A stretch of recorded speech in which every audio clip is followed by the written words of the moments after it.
안녕하세요. 말씀과 삶의 균형 있는 성장을 지향하는 바이블 라이프의 김남용 목사입니다. 오늘은 마가복음 10장 13절에서 22절의 말씀까지를 가지고 구원을 얻으려면 이라는 주제로 함께 살펴보겠습니다. 오늘 본문에서 예수님은 어린아이와 한 부자 청년의 이야기를 통해서 구원의 비밀에 대해서 말씀해주고 있습니다. 그래서 오늘은 어린아이와 한 부자 청년의 이야기에 나타난 구원의 비밀에 대해서 살펴보겠습니다. 먼저 어린아이들의 이야기 속에 숨겨져 있는 구원에 대해서 살펴보겠습니다. 예수님께서 말씀을 전하시자 많은 사람들이 모이게 되었습니다. 그리고 이때 사람들이 자신의 아이들을 데리고 왔습니다. 그 이유는 예수님께서 자신의 아이들을 안수하며 기도해 주시기를 원했기 때문이었습니다. 그런데 이때 제자들이 어린아이와 부모들을 꾸짖습니다. 아마도 제자들은 이런 어린아이들이 시끄럽게 떠들며 예수님의 사역을 반대한다고 생각했기 때문이었습니다. 그러나 예수님은 이 일이 있기 전에 이미 마가복음 9장에서 누구든지 이런 어린아이 하나를 영접하면 나를 영접하는 것이라고 말씀하셨습니다. 이것을 보면 제자들은 이미 예수님으로부터 어린아이의 중요성에 대해서 들은 지 얼마 되지 않았음을 알 수 있습니다. 그런데 그 교훈의 말씀을 채 며칠도 지나지 않아서 새까맣게 잊어버린 것입니다. 어린아이들이 예수님께 가까이 나오지 못하도록 막아서자 예수님은 어떻게 반응하고 있습니까? 어린아이들이 내게 오는 것을 용납하고 금하지 말라. 하나님의 나라가 이런 자의 것이니라고 말씀하셨습니다. 예수님께서는 제자들의 행동에 왜 분노하셨을까요? 그 이유는 두 가지입니다. 첫 번째로 하나님의 나라는 이런 어린아이와 같은 자의 것이기 때문입니다. 이 말씀의 뜻은 하나님의 나라는 어린아이와 같이 하나님만 의지하고 사모하는 사람의 것이라는 뜻입니다.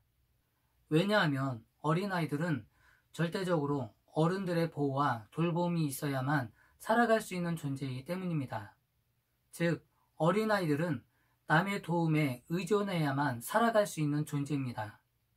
결국 하나님의 나라도 어린아이가 부모를 의존하듯이 하나님의 나라를 절대적으로 신뢰하고 의존하며 사모하는 사람에게 주어진다는 뜻입니다. 두 번째로 예수님께서는 하나님의 나라를 어린아이와 같이 받아들여야 한다고 말씀하셨습니다. 그러므로 진정한 믿음은 어떠한 의심도 하지 않고 또 어떠한 조건도 달지 않고 있는 모습 그대로를 받아들이는 것을 의미하는 것입니다. 예수님은 이 말씀을 하신 후에 그들을 안으시고 그들에게 안수하며 축복하셨습니다. 그러므로 우리 또한 이런 어린아이들처럼 하나님의 나라를 전적으로 믿고 소망하며 주님을 영접하는 자를 주님께서는 축복해 주십니다. 두 번째로 한 부자 청년의 이야기 속에 숨겨져 있는 하나님의 나라를 살펴보겠습니다. 예수님께서 어린아이들을 축복하신 후에 그곳을 떠나려고 하시자 한 사람이 달려와 꿇어앉아 주님께 질문을 했습니다. 성경은 이 사람에 대해서 정확하게 이야기해 주지 않는데 그러면 이 사람은 어떤 사람이었을까요? 마태복음 19장에 보면 그는 청년이었습니다. 그리고 누가복음 18장에 보면 그는 관원이었으며 큰 부자였습니다. 그리고 오늘 본문을 보면 그는 재물이 많은 사람이었으며 어려서부터 계명들을 다 지킬 정도로 경건한 사람이었습니다.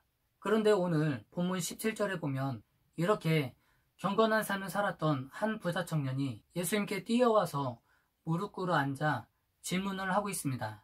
그는 어렸을 때부터 신앙교육을 철저하게 받았고 율법을 다 지킬 정도로 경건하게 살았습니다. 그러나 그것으로는 영혼의 갈증을 해결할 수 없었고 그래서 그 문제를 풀고자 예수님께 나온 것입니다. 이것은 세상의 것들이 아무리 좋게 보이고 선하게 보여도 이것들로는 영적인 갈증을 해결할 수 없다는 것입니다. 왜냐하면 인간은 영적인 존재이기 때문에 잠시 있다가 사라지는 이 세상의 것들로는 진정한 만족을 누릴 수 없기 때문입니다. 그래서 우리는 이 부자 청년의 질문 속에서 한 가지의 맹점을 발견할 수 있습니다. 그것은 내가 무엇을 하여야 영생을 얻으리까라는 질문입니다.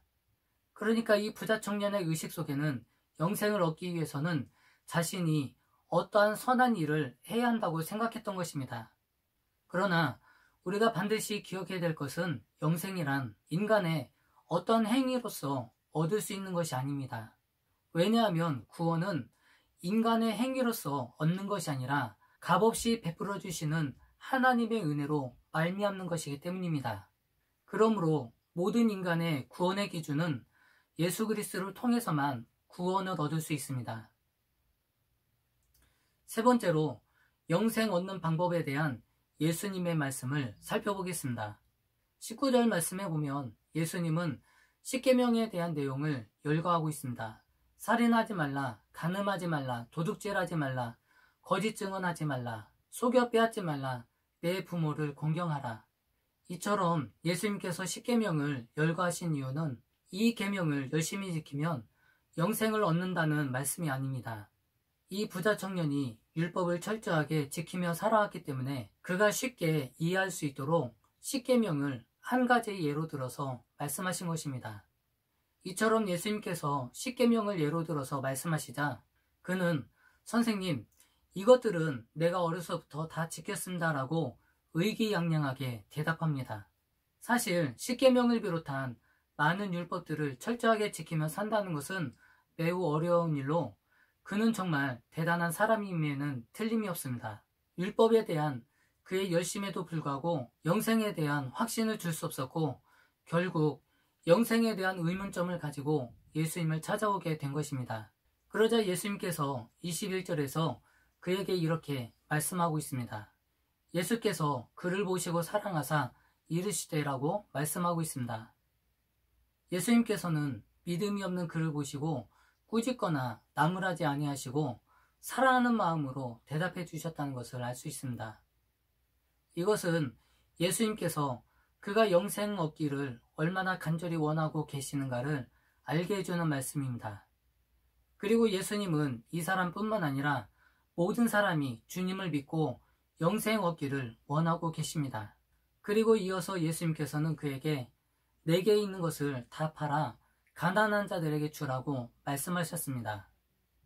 예수님께서 그에게 이처럼 말씀하신 의도는 그가 영생에 대한 확신이 없는 가장 결정적인 이유로 재물에 대한 사랑에 사로잡혀 있었기 때문이었습니다.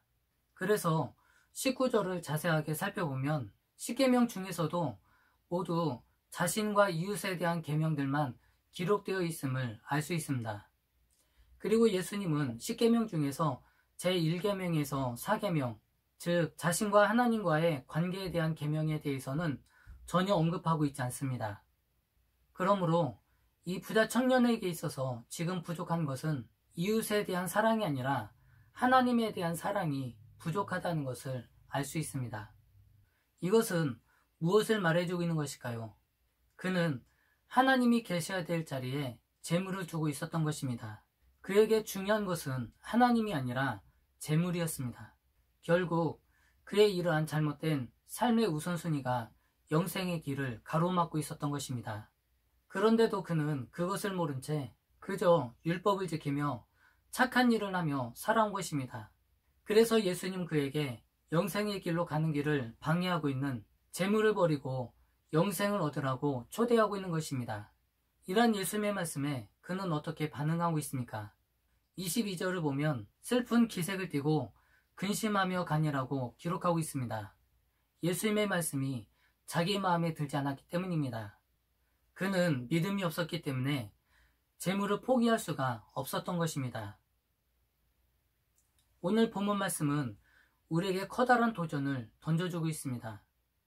영생과 재물, 예수님과 세상 사이에서 엉거주춤하게 서서 두 가지를 붙들고 둘 다 놓치고 싶어 하지 않는 우리들에게 어느 한 가지를 선택해야 한다는 사실을 말씀해주고 있습니다. 하나님께서 재물을 버리라고 하시는 것은 우리에게 무조건적으로 희생하라는 말이 아닙니다. 우리가 하나님보다 더 사랑하는 것이 있다면 그것을 포기하라는 것입니다.